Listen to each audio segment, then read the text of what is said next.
میری بیوی شرعی پردہ کرتی تھی. ہماری شادی کو 5 سال ہو چکے تھے، لیکن ہم اولاد سے محروم تھے. اسی لیے میری بیوی محلے کی خواتین اور بچیوں کو تجوید کے ساتھ قرآن پاک پڑھانے لگی.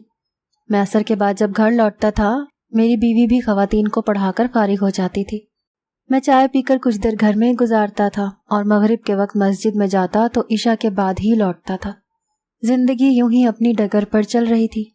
لیکن چند دن سے جو واقعہ میرے ساتھ رونما ہو رہا تھا، اس نے مجھے کچھ بے چین سا کر دیا تھا. پہلی بار جب وہ خط گلاب کے پھول کے ساتھ میرے اوپر گرا تو میں بری طرح سے گھبرا سا گیا تھا. ایک کاغذ کا طے شدہ رکا تھا جس پر ایک گلاب ٹیپ سے چپکایا گیا تھا. پہلے تو مجھے لگا کہ وہ خط کسی اور کے لیے پھینکا گیا ہوگا. میں بھلا 35 سال کا بھرپور شادی شدہ مرد، اس پر ایک امام مسجد، مجھے بھلا کیوں کوئی لڑکی گلاب اور خط پھینکے گی؟ میں نے نظر انداز کیا اور مسجد میں چلا گیا. میں یہ بات بھول جاتا، فراموش کر دیتا اگر یہ ایک ہی بار ہوا ہوتا. لیکن جب یہ سلسلہ میرے ساتھ روز ہونے لگا تو میں کچھ سوچنے پر مجبور ہو گیا. اگر اتفاق ہوتا تو 1-2 بار ہی ہوتا، لیکن پچھلے 1 ہفتے سے وہ خط گلاب کے ساتھ مجھ پر پھینکا جاتا تھا جب میں مغرب کے لیے مسجد جاتا تھا. میں پچھلے 1 ہفتے سے اس بات کو نظر انداز کر رہا تھا، لیکن آج میں نے اوپر سر اٹھا کر دیکھا کہ یہ گلاب کہاں سے آ رہا ہے. لیکن اسی وقت کھڑکی بند ہوئی. مجھے ایک گوری کلائی نظر آئی جس پر سرخ رنگ کی چوڑیاں تھیں. میں پہلے تو گھبرا کر 2 قدم آگے بڑھ گیا، لیکن تیسرے قدم پر میرے قدم رک گئے. میں نے پوری گلی کو محتاط نظروں سے دیکھا. سب اپنے دھیان میں تھے، کسی کی نظر مجھ پر نہیں تھی. بہت سے لوگ مسجد کی طرف جا رہے تھے. میں نے 2 قدم پیچھے کی جانب بڑھا کر وہ خط اٹھا کر سب کی نظروں سے بچا کر جیب میں رکھ لیا. میں نے سوچا کہ پڑھ کر دیکھ لیتا ہوں کہ آخر یہ لکھا کس کے لیے ہے. میرا دل اس وقت بے لگام گھوڑے کی طرح سے بھاگ رہا تھا. آج سے پہلے کبھی میں نے ایسی حرکت نہیں کی تھی. پہلی بیوی بھی اماں کی پسند سے تھی. میں نے بیوی کا چہرہ بھی شادی کی رات کو ہی پہلی بار دیکھا تھا. میری بیوی اچھی پیاری تھی، نیک اتوار کی مالک تھی، قرآن کی حافظہ بھی تھی. میں مسجد میں دھڑکتے دل کے ساتھ پہنچا تھا. آج پہلی بار میرا امامت میں دل نہیں لگا تھا. نہ جانے کیوں مجھے گھر جانے کی جلدی تھی، حالانکہ میں عشاء کے بعد گھر جاتا تھا. لیکن آج میں مغرب کے فوراً بعد ہی سر درد کا بہانہ کر کے گھر آ گیا. لیکن گھر پہنچا تو خلاف توقع بیوی مجھے عجیب انداز سے دیکھ رہی تھی. کہنے لگی کہ آپ تو عشاء کے بعد آتے ہیں. میں نے کہا ہاں، آج سر میں درد ہے. میں نے نظریں چراتے ہوئے کہا، کیونکہ میرے دل میں چور چھپا بیٹھا تھا. دل خط پڑھنے کو بے چین تھا کہ آخر اس خط میں لکھا کیا ہے. ایسی بے قراری تو کبھی جوانی کے دنوں میں نہ ہوئی تھی جیسی اب مجھ پر سوار تھی. یا شاید ایسا حادثہ میرے ساتھ پہلے نہیں پیش آیا تھا. میری بیوی میرے سر درد کا سن کر کچھ پریشان سی ہوگی. کہنے لگی طبیعت تو ٹھیک ہے نا آپ کی؟ وہ پیشانی پر ہاتھ رکھ کر یہ دیکھنے لگی کہ کہیں مجھے بخار تو نہیں. میں نے کہا میں کچھ دیر سونا چاہتا ہوں. میری نیند شاید رات کو پوری نہیں ہوئی. مجھے کمرے میں جانے کا بہانہ چاہیے تھا تاکہ وہ خط پڑھ سکوں.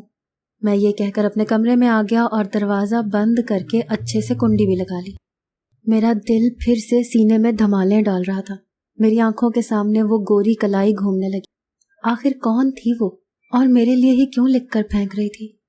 میں بے شک 35 برس کا تھا، لیکن دیکھنے میں کچھ عمر چور لگتا تھا. دل میں عجیب گدگدا دینے والے احساسات ابھرنے لگے تھے.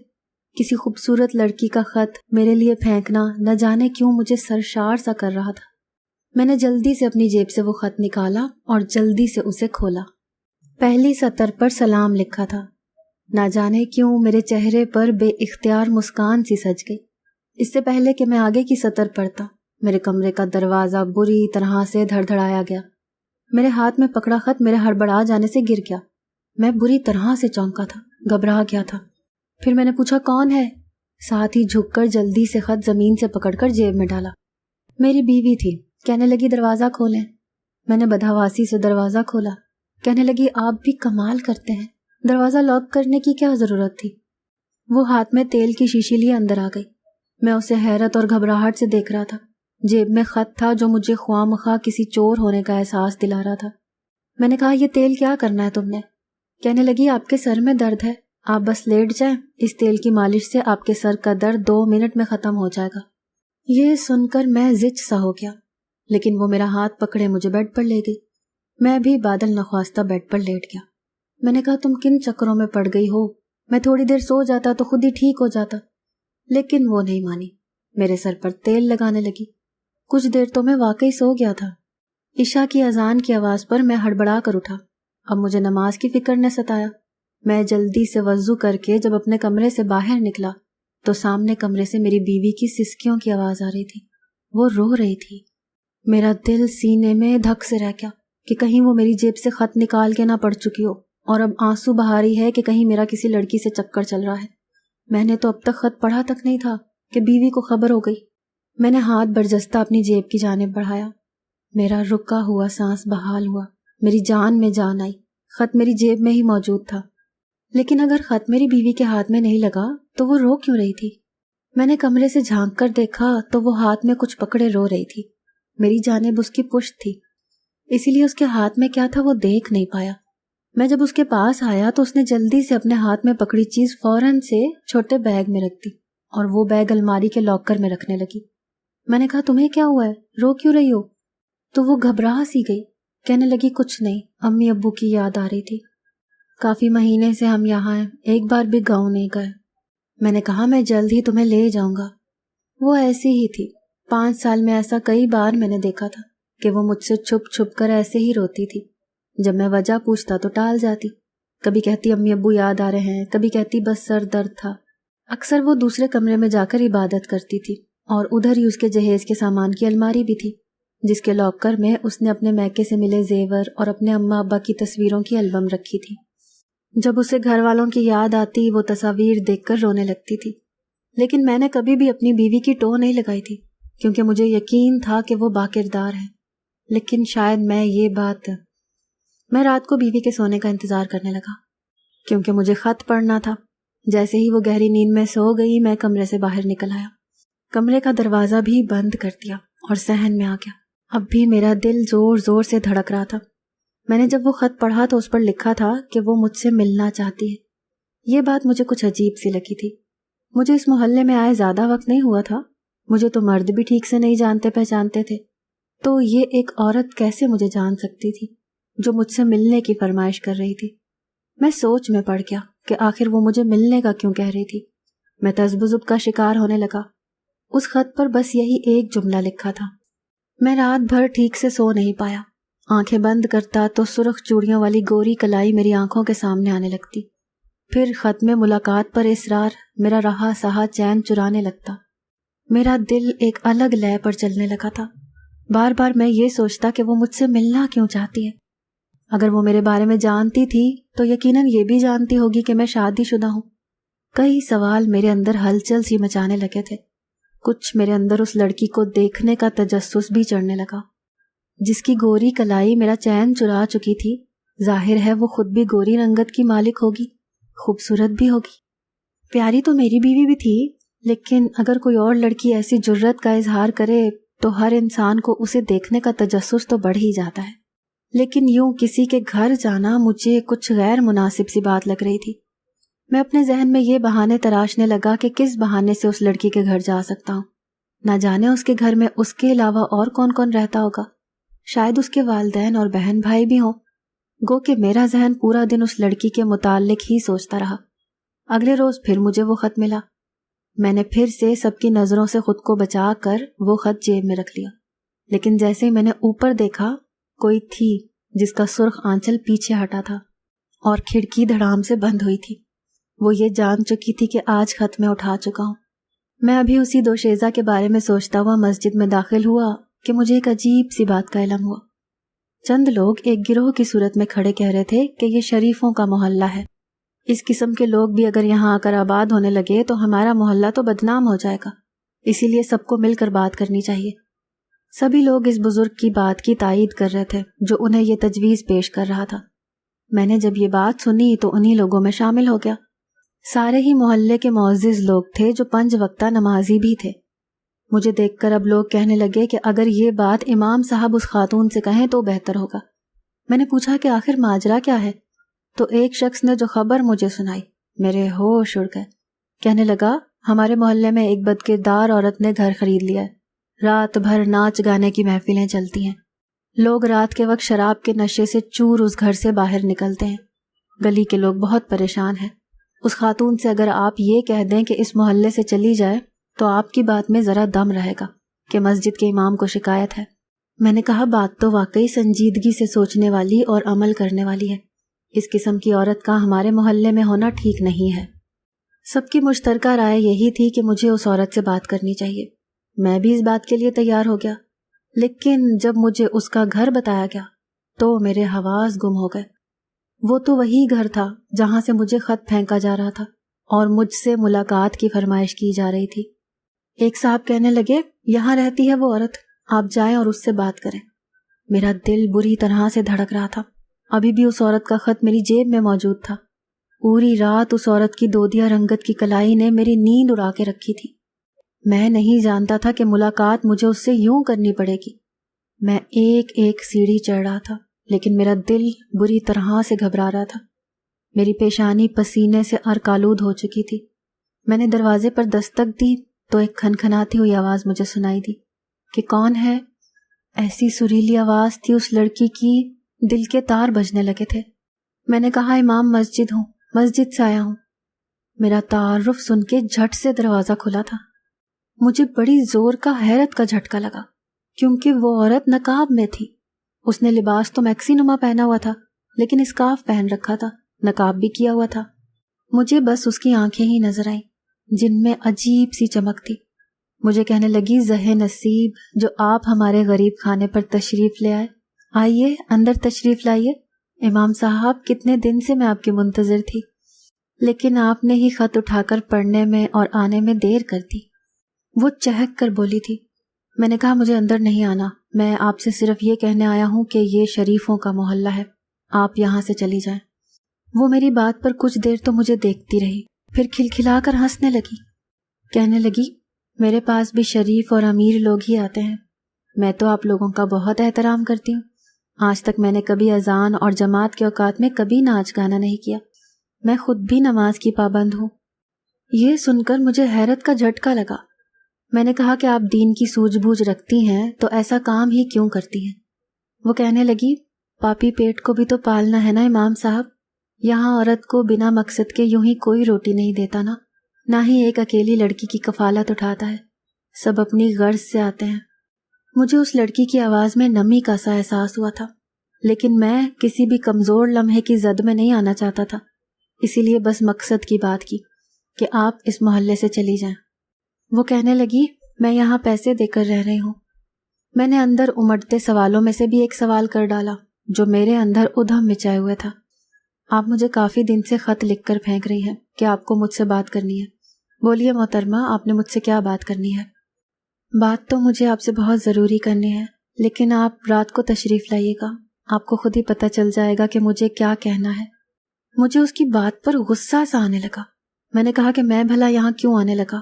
وہ میری بات سن کر طنزیہ مسکرائی، کہنے لگی، رات کو آئیں گے تو ہی آپ کو ایسا راز معلوم ہو جائے گا کہ آپ دنگ رہ جائیں گے، ورنہ بہت پچھتائیں گے۔ اس کی الجھی ہوئی بات میں سمجھ نہیں پایا۔ میں نے کہا کہ مجھے اپنی باتوں سے بہلانے کی کوشش مت کرو اور جتنا جلد ہو سکے یہاں سے چلی جاؤ۔ یہ کہہ کر میں واپس چلا گیا۔ مجھے خود پر افسوس سا ہونے لگا کہ میں نے کیوں وہ خط اٹھایا۔ ہو سکتا ہے یہ لڑکی مجھے بدنام کرنے کے لیے کوئی چال چل رہی ہو۔ وہ جانتی ہے کہ یہ محلہ شریفوں کا ہے اور یہاں کے رہائشی اسے رہنے نہیں دیں گے، اسی لیے مجھے گناہ کی طرف راغب کرنا چاہتی ہوگی تاکہ سب سے یہ کہہ سکے کہ آپ کی تو مسجد کا امام بھی میرے پاس آتا ہے۔ میں نے یہ سوچتے ہی دل سے توبہ کی کہ اللہ نے مجھے اس گناہ سے بچا لیا۔ میں آج پھر گھر جلدی ہی لوٹ کر آ گیا تھا، لیکن ایک حیرت کی بات یہ تھی کہ میری بیوی گھر پر نہیں تھی۔ مجھے یہ دیکھ کر حیرت ہوئی کہ وہ تو اکیلی کہیں آتی جاتی نہیں ہے، وہ بھلا کہاں جا سکتی ہے؟ میرے پاس گھر کے دروازے کی چابی ہوتی تھی، اسی لیے میں گھر میں خود ہی داخل ہو جاتا تھا۔ آج جب میں اندر آیا تو میری بیوی گھر پر نہیں تھی۔ میں سوچ میں پڑ گیا کہ وہ کہاں ہو سکتی ہے۔ کچھ ہی دیر گزری تھی کہ میری بیوی ہانپتی ہوئی گھر میں داخل ہوئی، جیسے بھاگتی ہوئی کہیں سے آ رہی ہو۔ مجھے سامنے دیکھ کر بری طرح سے نروس سی ہو گئی۔ کہنے لگی، آپ کب آئے؟ آپ تو عشاء کے بعد آتے ہیں۔ اس کی مجھے دیکھ کر ہوائیاں اڑی ہوئی تھیں۔ میں نے کہا کہ بس آج کل کچھ طبیعت ٹھیک نہیں ہے۔ میری بیوی کے ہاتھ میں کچھ تھا جو وہ مجھ سے چھپا رہی تھی۔ اس نے وہ ہاتھ اپنی چادر میں چھپا لیا اور تیزی سے اس کمرے کی طرف بڑھ گئی جہاں وہ عبادت کیا کرتی تھی۔ مجھے حیرت یہ ہوئی کہ اس کمرے میں جاتے ہی میری بیوی نے دروازہ بند کر لیا۔ پہلی بار مجھے اپنی بیوی کی یہ حرکت کچھ مشکوک سی لگی۔ وہ کچھ دیر بعد ہی کمرے سے باہر آ گئی، پھر مجھ سے خود ہی کہنے لگی کہ وہ پڑوسن کے ساتھ ڈاکٹر کے پاس گئی تھی۔ اچانک ہی پڑوسن کی طبیعت خراب ہو گئی تھی، اس کا شوہر گھر پر نہیں تھا تو اسی لیے وہ اسے ساتھ لے گئی۔ پھر وہ کہنے لگی کہ آپ عشاء کے بعد ہی لوٹتے ہیں نا، تو اسی لیے مجھے لگا کہ آپ تبھی آئیں گے، ورنہ میں نہ جاتی۔ میں نے کہا کوئی بات نہیں، اگر تم چلی بھی گئی تو اتنا گھبرائی ہوئی کیوں ہو؟ میری بات سن کر اس نے اپنی پیشانی سے جمع شدہ پسینہ جلدی سے چادر کے پلو سے صاف کیا۔ کہنے لگی نہیں تو میں تو بالکل نہیں گھبرا رہی، میں بالکل ٹھیک ہوں۔ وہ ہچکچاہٹ سے بولی۔ میں کھانے کے بعد کافی دیر صحن میں ہی چہل قدمی کرتا رہا۔ مجھے نیند نہیں آ رہی تھی، مجھے اس لڑکی کی باتیں پریشان کر رہی تھی۔ وہ کون سی بات مجھ سے کرنا چاہتی تھی جو مجھے دنگ کر دے گی؟ اور میں اگر رات کو اس کے گھر نہ گیا تو مجھے کیوں پچھتانا پڑے گا؟ مجھے بار بار یہی بات پریشان کر رہی تھی کہ اچانک سے مجھے اس خط کا خیال آنے لگا جو میری جیب میں موجود تھا۔ میں نے جب وہ خط نکال کر پڑھا تو میرے پیروں تلے سے زمین نکل گئی، میرا سر بری طرح سے چکرا گیا۔ یہ کیسے ممکن تھا جو اس نے خط میں لکھا تھا؟ مجھے اب بھی اس لڑکی کی بات پر یقین نہیں آ رہا تھا۔ میں تیزی سے اپنے کمرے کی طرف بڑھا، لیکن میری بیوی بے خبر سو رہی تھی۔ میں نے سوچا وہ عورت ایک نمبر کی جھوٹی ہے۔ اس بد کردار عورت کی بات پڑھ کر میں کیسے اپنی باکردار بیوی پر شک کر سکتا ہوں؟ پھر مجھے خیال آیا کہ میں ایک بار رات کے وقت اس لڑکی کے پاس چھپ چھپ کر جاؤں اور دیکھوں کہ جو کچھ وہ کہہ رہی ہے وہ سچ بھی ہے کہ نہیں۔ پھر مجھے یہ خیال آنے لگا کہ دیکھوں تو میری بیوی چادر میں کیا چھپا کے لائی تھی۔ میں فوراً سے اس کمرے کے اندر داخل ہوا تو اس کی پرانی الماری کھول کر جیسے ہی دراز کھولنا چاہا، لیکن وہ لاک تھا۔ میں نے اس دراز کو کھولنے کی بہت کوشش کی، لیکن وہ نہیں کھلا۔ اب تو میں بے چین سا ہونے لگا۔ اگلی صبح میں نے الماری کے لاکر کی چابی کے بارے میں اپنی بیوی سے پوچھا تو اس کی رنگت اڑ گئی۔ کہنے لگی آپ نے وہ چابی کیا کرنی ہے؟ میں نے کہا تمہیں دینے پر اعتراض کیوں ہے؟ وہ کہنے لگی اس میں میری کوئی چیز موجود نہیں ہے، اس کی اپنی ذاتی چیزیں ہیں۔ میں نے کچھ نہیں کہا، لیکن آج میں مسجد گیا ہی نہیں۔ میں نے بیماری کا بہانہ کر کے مسجد میں یہ پیغام پہنچایا کہ میری طبیعت ٹھیک نہیں ہے۔ مجھے آج اس راز سے بھی پردہ ہٹانا تھا کہ آخر میری بیوی 5 سال سے مجھ سے کیا چھپا رہی ہے۔ مغرب کے وقت سے میری بیوی کی بے چینی بڑھنے لگی۔ بار بار مجھ سے کہنے لگی کہ آپ نماز کے لیے مسجد نہیں جائیں گے، اب تو آپ کی طبیعت کافی بہتر ہو چکی ہے۔ لیکن میں نے ٹال دیا کہ مجھے کہیں نہیں جانا۔ میں اپنے کمرے میں سونے کا کہہ کر چلا گیا۔ مجھے ابھی کمرے میں گئے تھوڑی ہی دیر ہوئی تھی کہ وہ میرے کمرے میں آئی۔ مجھے سوتا دیکھ کر برقع پہننے لگی۔ مجھے یہ دیکھ کر حیرت ہوئی کہ یہ مغرب سے عشاء تک جاتی کہاں ہے۔ وہ کمرے کا دروازہ دھیرے سے بند کر کے باہر نکل گئی۔ میں اٹھ کر بیٹھ گیا۔ کچھ دیر بعد جب میں کمرے سے باہر آیا تو وہ باہر جا چکی تھی۔ میں بھی کچھ دیر بعد باہر نکل گیا۔ اندھیرا پھیل گیا تھا۔ میں کافی فاصلہ رکھ کر اپنی بیوی کا پیچھا کر رہا تھا، لیکن اس وقت میرا دل دھڑکنا ہی بھول گیا جب میری بیوی کا رخ اسی گھر کی جانب تھا جہاں وہ بدکار عورت رہتی تھی۔ جیسے ہی میری بیوی اس کے گھر کے اندر گئی، میرا دل کسی نے مٹھی میں لے کر دبوچ لیا۔ میری نیک پارسا حافظہ بیوی کا بھلا ایسی جگہ کیا کام تھا؟ اس عورت نے بھی خط میں یہی لکھا تھا کہ تمہاری بیوی میرے پاس آتی ہے، یقین نہ آئے تو عشاء سے پہلے میرے گھر آ کر دیکھ لینا۔ میرا غصے کے مارے برا حال تھا۔ میں نے اس عورت کا دروازہ کھٹکھٹایا، لیکن جب دروازہ کھلا تو میرے ہوش ہی اڑ گئے۔ میری بیوی اس عورت کے سامنے ہاتھ جوڑے رو رہی تھی۔ وہ عورت ہو بہو میری بیوی کی ہم شکل تھی۔ میں یہ دیکھ کر چکرا سا گیا تھا۔ مجھے وہاں دیکھ کر میری بیوی بری طرح سے گھبرا گئی۔ وہ عورت کہنے لگی کہ دیکھ لیا امام صاحب، آپ کی بیوی آپ کی ناک کے نیچے کیا کرتی ہے۔ میری بیوی میرے پاس آ گئی، کہنے لگی کہ یہ آپ کو جان بوجھ کر میرے لیے شک میں ڈال رہی ہے۔ یہ میری جڑواں بہن ہے جو بچپن میں کھو گئی تھی، اور اسے کسی فاحشہ عورت نے پکڑ لیا تھا اور گناہوں میں ڈال دیا۔ پہلی بار یہ مجھ سے کلام پاک سیکھنے آئی تو اسے دیکھ کر میں حیران رہ گئی۔ میرے پاس اس کے بچپن کی تصویریں بھی تھیں جسے دیکھ کر میں رویا کرتی تھی۔ میں نے اسے بہت کہا کہ یہ کام چھوڑ دو، گاؤں چلو، امی ابو کے پاس رہو، وہ آج بھی تمہارے لیے روتے ہیں، لیکن یہ مانتی ہی نہیں ہے۔ مجھ سے کہتی تھی کہ اگر تم میرے گھر آنے سے باز نہ آئی تو تمہارے شوہر کو تمہارے لیے شک میں ڈال دوں گی۔ میری بیوی اسے گناہ کا عذاب بتانے آتی تھی جو وہ کر رہی تھی، لیکن وہ باز آنے کو تیار نہ تھی۔ لیکن اتنا خوف اس کے دل میں ضرور آنے لگا تھا کہ وہ نماز پڑھنے لگی تھی۔ میں اپنی بیوی کو واپس گھر لے گیا۔ گاؤں سے جب میں نے اپنے ساس سسر کو بلا لیا تو میری سالی انہیں دیکھ کر بے بس سی ہو گئی، رونے لگی۔ میرے ساس سسر اسے اپنے ساتھ واپس لے گئے اور وہ گناہ کی زندگی سے توبہ بھی کر چکی تھی۔